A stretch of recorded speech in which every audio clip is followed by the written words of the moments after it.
ఈ వాస్తవాన్ని మన సమాజానికి అందించారు. మరి ఏ మందులు లేని రోజుల్లో, పూర్వం రోజుల్లో మెంతులే షుగర్ వ్యాధి ఉన్న వారికి మందులాగా ఉపయోగపడింది. మరి ఋషుల మాట మరి సైంటిఫిక్గా ప్రూవ్ అయితే ఇంకా అందరూ ఈ రోజులు ఎక్కువ మంది వాడుకుంటారు. మరి సైంటిఫిక్గా అంటే ఋషులు చేయరు కదా, దాన్ని ఎంతోమంది పరిశోధనలు చేసేవారు నిరూపిస్తే తప్ప మనకు తెలియదు.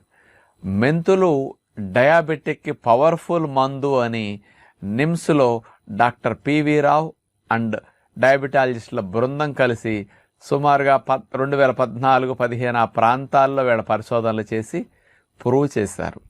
మెంతులు 100% డయాబెటిక్కి పవర్ఫుల్ మెడిసిన్ అని తెలియచేశారు. ఒక మెట్ఫార్మిన్ ట్యాబ్లెట్ ఎలా పనిచేస్తుందో ఈక్వల్గా మెట్ఫార్మిన్ వలె మెంతులు పనిచేస్తున్నాయని వాళ్ళ పరిశోధనలో నిరూపించడం జరిగిందనమాట. అంటే సైంటిఫిక్ స్టడీ ద్వారా